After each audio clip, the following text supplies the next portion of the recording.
Welcome to the podcast for real life heroines. I'm your host, Susanna Liller. In each episode, I talk with women who dare to be themselves, real heroines who take risks, both big and small.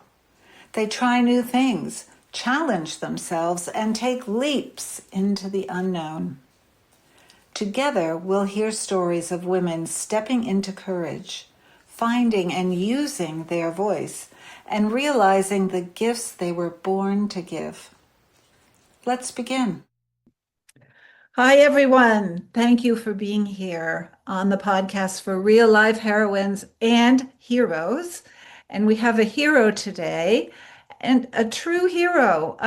Some people spend a lifetime preparing to give their greatest gift, and my guest today is one of them. John P. Schuster has spent 25 years coaching leaders, teaching at Columbia University and at the Hudson Institute, which is where I met him in the beautiful Santa Barbara, California. And he writes books that help people do one of the hardest things a human being can do, and that is answer or hear and then answer their deepest calling and actually answer it. So his book, Answering Your Call, John, just bear with me while I do this intro, please. But thank you for being here and welcome. Answering Your Call, A Guide to Living Your Deepest Purpose, is one that I quote from all the time and return to again and again. And John is somebody who actually lives the journey that you teach. But here's the thing. What I love most about John, and while we're talking to him, this is the second time he has graced me with letting me ask him questions on the podcast, is that he didn't stop growing and say he's done when he reached the top of his field. Instead, he went deeper, bringing his lifelong spiritual practice out of the private and into the sacred work he does with clients. And he calls it coaching from the mystic core. And we're going to talk about that today. And I would call it's the real thing. It's what we should be doing. And I want to bring this into my coaching. So, John, finally, welcome to the podcast. I'm very glad you're here. Well, Susanna, that was a beautiful introduction. Thank you. And I'm now excited to hear what I might say, Well, so I'm going to just dive in. You told me about how you were teaching this course with somebody who is your mentor, I believe, Hitendra Wadhwa. And here's the book, which I got and have not, I've looked at it, but I have not studied it. So I'm going to ask you some questions. But Sure. this is the work you developed with the author, Hitendra Wadhwa. Am I pronouncing that correctly? Yeah, Hitindra is better. Yeah. Hitendra.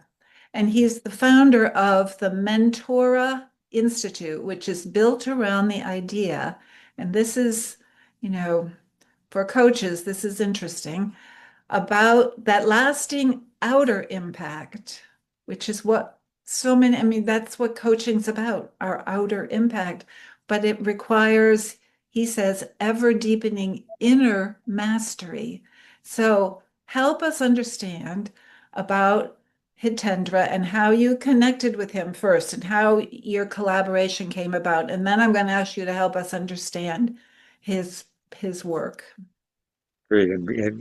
Delightful question, Susanna. Happy to talk about this evolution for me. We all keep reinventing ourselves, I think, and at least if you're inclined to keep on growing, and I like the phrase, you're either going to get old or you're going to grow old. So I'm on the growing old path, at least I hope, by continuing to say yes to the things that are of great importance and interest to me. And so I've been on this spiritual path for decades, but and Carl Jung, Jungian psychology was one passion that really took me that direction, for sure. and even taught a course back in 2016 called Depth Coaching. So how can you take coaching deeper? So I was already in this inner mastery space without the same language. And as I noticed my coaching changing over the years to being more spiritually informed, I'd call it. Coaching is a great field because it already has some latent spirituality in it. You Hmm. talk about you talk about intuition.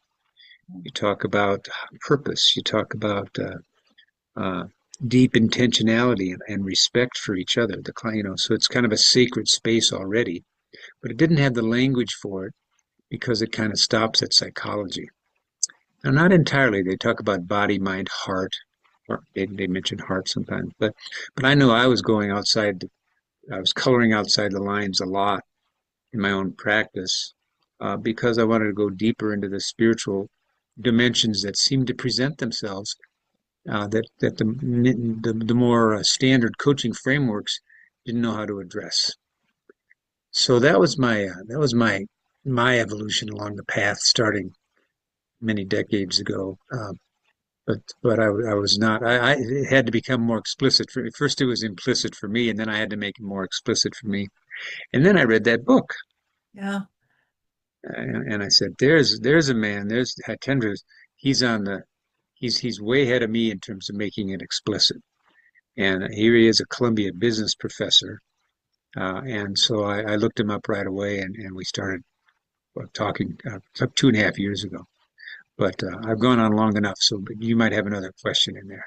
Well, I resonate with your belief that there is parts of spirituality in coaching sort of ingrained in there, but I've always been afraid to. I remember asking clients when I worked with them for a while, I get a sense of them and their beliefs, and I'll say something like, "So, would you mind if we talked about," and I would either say God or spirit, or do you feel like your life has been guided? Something that kind of gets in there. And sometimes it really opens up the conversation. So I've always been so careful about it. So I'm so interested in that you finally got to a point where, okay, I'm going to talk about it. Yeah, and I think you're smart, Susanna, as I am. Uh, all of us need to be cautious about it. There's always a caution because you don't want to take someone where they're not ready to go, or they just don't want to go there, period. Because that's not their language, that's not their frameworks. But almost everybody has some view of human excellence, a philosophy of life, a sense of purpose. They have deep values. And as soon as you start tapping that, you're right on the border of, or you're right in the middle of maybe spiritual type questions. And then many of us have been raised in some kind of wisdom tradition. Some of it was damaging, and so that's why you have to be cautious because if you say the word God to somebody Yeah. who has such negative associations with the word because they got it crammed down their throat in a bad way in their family, and I understand that. I didn't go to church for 30 some years because I thought, Hmm. because I'd kind of lost interest in that ritual process, but not anymore. I'm kind of back in. I can explain that at the end maybe, but um, the point is that when I read Hatendra's book, Inner Mastery, Outer Impact, he made it quite clear, and he's a big meditator, and he has a Eastern spiritual DNA. I have Western spiritual DNA. And so it was a kind of a nice meeting of East and West. And here he is teaching at Columbia Business School. He's telling all these executive MBA students um, what it is to do that inner mastery work. He starts each morning of his class. He'd start with a meditation process of some kind, but it's pluralistic. It's an invitation. And because the mindfulness work is out now, and because of all the data that's out there that we didn't have, Susanna, 10, 20, 30 years ago. So, Right. Right. Definitely. And when you say Western, you came from a Western spiritual hmm tradition. hmm I immediately thought that's your Celtic Christianity connection. Is that right? well, it was Catholic when I was a kid. There was nothing Celtic about it, and, Oh, and but you grew it was into the Celtic Christian. yeah, yeah. Yeah. It was Roman Catholic, Susanna. But I was fortunate. I didn't have to be a recovering Catholic because I got a lot of I was a good student and I was a good little boy.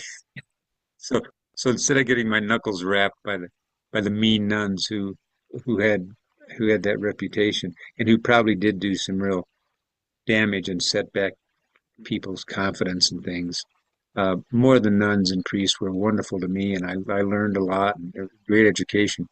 But then the Celtic spirituality, when I realized how Irish I was, Susanna, that's when I realized, oh, I got to go explore this Celtic spirituality, and so that's why I've been over to Ireland so many times and explore that.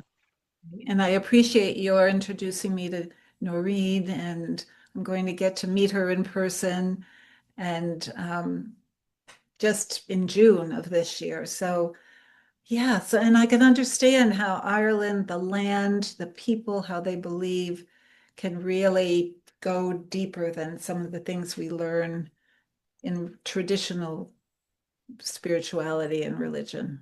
Yeah. Yeah, it's when I saw Noreen and team, she embellished for me that she and her sons, the great tourist Downham group, they embodied a kind of ancient pre-Christian wisdom, the Celtic piece, and then they also embodied what's modern, the best of the modern Christian tradition, and everything in between, in their singing and in their rituals. So that was a beautiful part of my path. That Yeah. was as I was going from implicit to explicit. Yeah, So continuing along that path, yeah, then you read this book, and yeah, somehow you said, I got to call this guy and get to know yeah, him. yeah. That was it. I went. Oh, I go to New York City quite often from wherever I live. I'm living in Denver now. Used to live in Columbus, Ohio, and Kansas City before that in my adult life.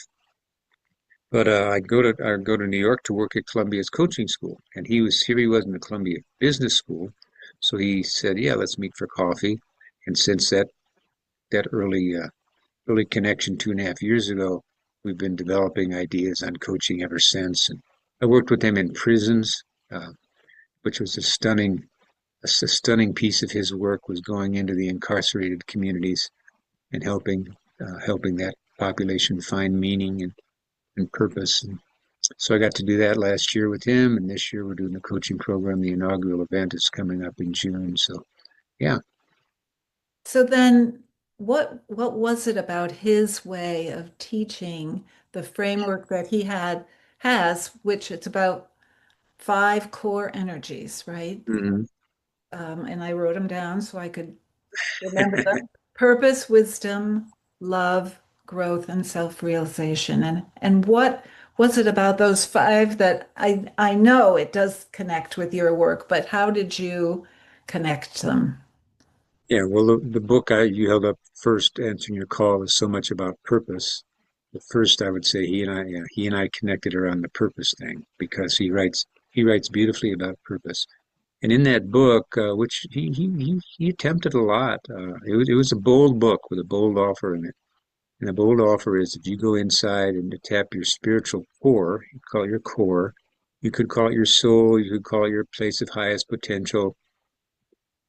And he allows all those languages. But he says if you tap your core, then you'll be at least expressing these five energies in a way that people will feel the impact starting with yourself. Do you have peace of mind? Do you have, it's not about stress based, or excuse me, stress reduction mindfulness, although that's a good place to start. It's a good place to start. But it's more about expressing these five energies, which is, am I growing through my adversity even, but how am I growing and challenging myself intellectually, spiritually? He advocates enough on meditation in there and uses some resources. So I went out and bought a couple of books that are in his footnotes, and it's all about the aware mind versus thinking mind. Thinking mind is great. I love having two master's degrees. I love having the ability to analyze and incorporate lots of different information in my head. But there's a whole other space up there that doesn't think, that instead is just aware. And so that's what meditation does. It opens up the opportunity to sense who you are when you're not thinking, when instead you're being, and I would say you start heading towards deeper vibrations in the universe. Mm. And that's a whole quantum field theory I could bring up a little bit, but we are all vibrations, and what vibrations are we tapping? Right. And then the other energies accordingly. I can talk about them later if you want, but I'll stop here. Well, just to make sure I'm tracking, because I have meditated for about, I don't know, 10 years, transcendental meditation. And so my feeling about what you're saying, that we're energy and we're vibrating, and is that if you can attain this connection to your core, then just being in your presence, people can feel who you are and feel that calm and make it be better for them just by you being there. You don't even have to open your mouth. Absolutely right. Isn't that great? Well, coaching, that's one of those spiritual elements of coaching. Yeah. They put in presence as a competency, which is a kind of interesting way of thinking about it. And presence is a state of being, but coaching has always honored the fact that there are levels of depth in the human in the coach. And the coach, by being coming from a deep place, can help the client find a deeper place. But Hitendra extends that out, really nicely, clearly, extensively, and he writes it very clearly about how if you do that presence, if you do purpose, growth, wisdom, love, and self-realization, all of them are different facets of that core energy. Then outer mastery will outer impact will happen. But if one without the other is not going to sustain it. So you need inner mastery and make things happen in the world. If you want to make things happen in the world, then start with yourself. Be like Michael Jackson. I'm looking at the man in the mirror. Yes. Yeah. So, boy, what a time to be exploring this concept because you know the state of our world. And so this kind of implies instead of throwing ourselves against the wall and trying to come up with ways to influence what's happening in the outside, could you be saying, could you imply it's real, start first with being within and achieving this or working on this kind of mastery, and that will make more difference than if I were to create a new sign to use on the bridge. Yeah. I think it's a both and, but start on the inside for sure, Yeah. so that your vibrations come out of love. It's what Gandhi did. Right. See, Gandhi looked at the outside. He was a total activist. Gandhi was one of the greatest activists of all time. He changed how India was ruled and made it self-governing. So very, very external impact in the toughest of conditions. But he always started on the inside. He had a day of silence every Monday. He wouldn't speak on Monday. He was always meditating.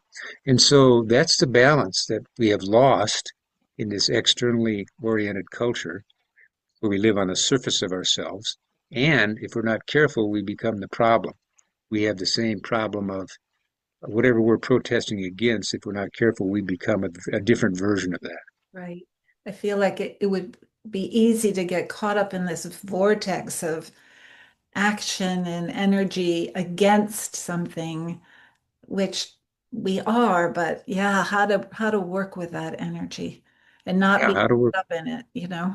Yeah, exactly right, Susanna. Yeah, what a time. And this isn't, everybody understands this is some kind of inflection point for the planet, some kind of civilizational stress test, I heard it called not long ago. And so how do we take ourselves in this time of uh, extraordinary change, and how do we tune ourselves to be the best agents of change, take ourselves deeper, to help take our clients deeper, help the teams we manage deeper, take them deeper so that they can act from that their highest vibration, if you want to call it that. And I would call it that. I would say it's your vibratory output that matters. And that's where, I mean, why wouldn't we want to get there? And so your course at Mentora, it that you're co-leading with Hitendra is helping people understand how to get there. Yeah, it's going directly at that, and it's taking inner mastery, outer impact, and even taking it further because that book was for the general population. and it should. It's a great leadership development book, personal development book. This will be for the coaches of those leaders, for the managers of teams and organizations, and for OD people and talent type people who usually have coaching people that that are reporting to them and so forth. And they are the levers for change. And if we can deepen this one lever, if we can make this one very important lever on the planet right now, if we can help them deepen themselves so they can deepen their clients' work, it's a point of it's a point of leverage. It's a fulcrum. Yeah. Right. So it begs the question, what kind of pushback have you had? And I'm just thinking of people that go to the Columbia Business School and your professional high level CEO clients, and how are they responding Hmm. when you talk Yeah. about Well. it in this way? Hmm. Yeah. Because we can use language that's more neutral, like for. I won't say it's minimal pushback, but I will say the people who are attracted to the work are the ones who are already there somewhat. Like you were mentioning for you, Yeah. they already have some receptivity for it. Um, and the ones who probably don't have any or an aversion for it, they kind of leave us alone, I guess. Yeah, You know. I would agree. Yeah. Yeah. Hmm. And it's a relief, I think, when you can finally have a discussion and talk about these things. So much comes in that colors it in a beautiful way and helps people. So for you to have found, it's almost like, because some people say, oh, you're being too new agey, you're being Hmm. too woo-woo. And and I think you have found an avenue that will be more accepted. Well, thank you. I know Hitendra certainly has in his work.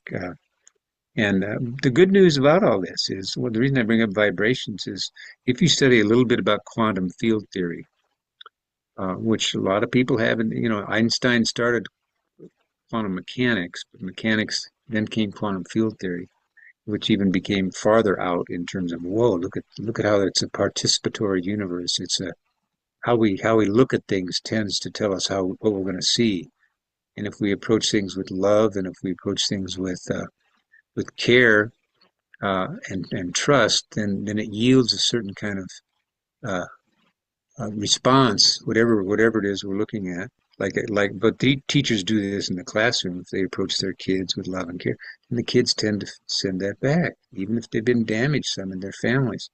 So, so it's about it. We're an intentional participatory universe, and science and spirituality are going up the same mountain from different sides. Right, right. And all I have to do is read a little bit of quantum field theory. The people who got early on in the middle quantum field theory started saying, "Whoa, I'm starting to sound like a Hindu mystic here, aren't I?" And that language was not lost on other people as well. So the wisdom traditions at their deepest and science are not in conflict with each other. And something like 94% of all the physicists that have ever got the Nobel Prize believe in Yeah, some kind of higher power. right. 90, instead of this pop argument of it's science versus religion. That is a damaging pop argument that is not really true. Mhm. I'm seeing you so much as building the bridge, right? Well, thank you. Yeah. Thank you. Yeah, there is a bridge to be built And when you say, between East and West. right, when you say mystic, Hmm. how would you define a mystic? Well, a mystic is someone who can tap dimensions that normal consciousness, mind-body consciousness, thinking mind doesn't hear or see. So reason takes us very far. Hooray for reason. But intuition and that the vibrations are way beyond our senses, right? So we all know that we see a very limited scope of the visual spectrum, of the hearing spectrum. What are all these other vibrations out there? And why would we think that our thoughts are only in our skull? Our thoughts instead emanate out. There's some kind of medium, the Eastern process, each Eastern principles that I know we'll call it prana. Some of them call it prana, which is kind of that. It's a subtler energy space. So a mystic person and Saint Francis. So all you have to do is look at the great Western saints. Saint Francis maybe being the most popular of them. They were operating at a different level. Yeah, It's quite clear that they were tapping energies right. that we don't when we go off and look at our and start watching Seinfeld reruns. There, there's time for pop energy for pop culture, but there's also times to tap the deeper side. Right. So it's this kind of a personal query. You yourself, have you felt that you have tapped into that? Have you? It's a great question. I think it has tapped into me sometime. I've had I've had moments of quote grace. Annie Lamott has a great phrase about that. Grace is something, I don't know what it is exactly, she says, but I do know that it meets you where you are and then takes you somewhere else. So I've had moments in my life when I clearly have had an insight that came in my intuition. Yeah. It didn't come to reason. And I think creative people are often tapping a field of energy that is not available to people when we're analyzing with the left hemisphere. A lot of it's left hemisphere, right hemisphere as a start. Mhm. And the real my hope is that in my meditative processes, my meditative practice, that I do at least deeply rest. I go to a deep and still place enough times or enough time uh, um, for long enough that I do at least touch it. But I don't look for visions, and I don't look for I'm not going to levitate or anything like that. This is just my real. Am I more loving and kind towards people? Am I more at peace with myself? Can I offer more? I look at just how the impact is on other people, and if I'm doing that, then I think, okay, I got to keep doing this. Yeah, it's such a fascinating topic to me, and I have been graced with some moments of grace too, and you just want more of them, but they don't always come, and I'm guilty of watching Seinfeld reruns, so I We need all have to our little outlets. work on the balance. And so I just, we talked about intuition. Is there a way that you encourage your intuition? Well, there are, and I think I'm going to learn more about that in the months ahead, Yeah. because I'm going to take it on as a specific goal of mine. Mm, But I think the first thing that has to happen is you have to quiet the mind. yeah. Our minds are so restless. You know how a lot of traffic up there. You little fragments of memory, little songs going through, little to-do lists. Right. So it's a lot of traffic up there. And if you can, at least for periods during the day, step back from that, just observe, saying, how am I doing now? What's going to do I want to have this thought? Do I want to change that thought? And even change the thought to saying, do I even need a thought? Or should I take just a breath and feel? So I think the intuition starts with calming the mind and going past restlessness, Susanna. Mhm. And then your intuition finally has a chance. You'll have a chance to hear your inner voice, which is then that doesn't have to compete then with all that other stuff. Right. Which is how, if a call is going to come to you, going back to your book, you're probably going to hear it if you've been training or preparing to hear. Yeah. Huh. Yeah, you got And to soften the soil. Yeah, right. So I have one more question that pertains to this book, because yeah, so many women that I work with, women that are listening today, um, they do hear a call and they keep getting this message. I need to leave this job. I need to leave this relationship. And how do you advise people how to distinguish between a true calling and what's maybe just an ambition or a strong preference? Is there some distinguishing measurement you use? yeah. Well, the one that hits your heart, the one that won't go away, the Yeah. one that scares you, saying, "Oh no," Yeah. uh, the, all those things are clues. I try to give as many clues in the book as I could, and it's still somewhat mysterious. And I do recommend to people be prudent. A calling doesn't, you may have a calling, but if it takes you 5 years to write to turn the ship and to take your career somewhere, take 5 years. Be patient. Be grateful for the life you have. Sometimes you can't wait that long, of course, but be prudent. And by that I mean it's not a time an invitation to be reckless and just uh, throw things out that because your life is at midlife, our lives get cluttered. Yeah, I was speaking to a group of men last night here in Denver, and it was very interesting that people in their 30s and 40s and early 50s so cluttered, so kids, careers, you could just see that one guy said it's the treadmill, it's the treadmill. Oh, here comes another promotion on you, and the treadmill thing. But the olders, there were 260 somethings and 270 somethings in the room, and you could tell we had more discretionary time. And so it's that midlife calling that book is kind of addressed to the most. Right. Try Right. to try to make meaning in the busy life you have. Don't wait. You can't wait till you Right. calm down. Yeah, Right. And for me, it's the thing that won't go away. But I also think that callings come in different forms to different people. And you have, absolutely. yeah. Well All right. said, Susan. Well, I want to make sure that I manage our time. So one more question. And it's the one that I would ask of all the things we've talked about, and I feel like we've just touched on things, but we could go deeper.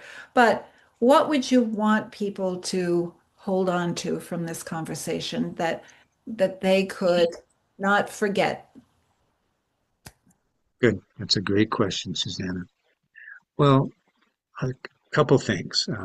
You are sufficient unto yourself. I love that phrase that I got from a great spiritual teacher, Yogananda, the great spiritual teacher who started Self-Realization Fellowship. He says, "You are sufficient unto yourself." So the answers aren't out there. The answers, it's important what you're doing out there. Measure your life by what's happening out there, to some degree. But go deep inside as best you know how, and become a reflective person who can quiet your own mind for long enough to listen. And you are sufficient, and have the courage to step out, but you will get some help. If you're on the path, you will get some help. Hmm. Yeah. And that's most reassuring, even though sometimes we think, oh, do I really believe that? But I do believe it. And I know that I've had help. So, well, I can't thank you enough, John, for sharing your learning and wisdom and experience with us. Thank you. You're most welcome, Susanna. Thank you. And I look forward to staying in touch in the future. We will. And I want to just share how people can get in touch with you. So, John P. Schuster, and we'll have this in the notes, the show notes at gmail.com is your email. And you're on LinkedIn as John P. Schuster. And Mentora has its own website, Mhm. and it's the mentorainstitute.com, correct? Correct. Yeah. And you can find I'll send you the link to that program we're doing in June Okay. if you want to see that. Yeah. Okay. I think I'll I send you. already have it, but Okay. yeah. Um, yes, so people can reach you that way and they can check out Mentora. So Good. again, John, bless you and thank you. And I look forward to our next conversation. My great pleasure, Susanna. Thanks so much. Thanks everyone for joining us. Thank you for joining us for this episode of the podcast for real life heroines. Your time and presence mean the world to us. If you're hungry for more inspiration and ready to craft your own heroine story, connect with Susanna outside of the show. Visit SusannaLillard.com to discover her courses and programs designed to empower you on your journey. Until next time, may your days be filled with the courage and strength of a true heroine. Stay inspired.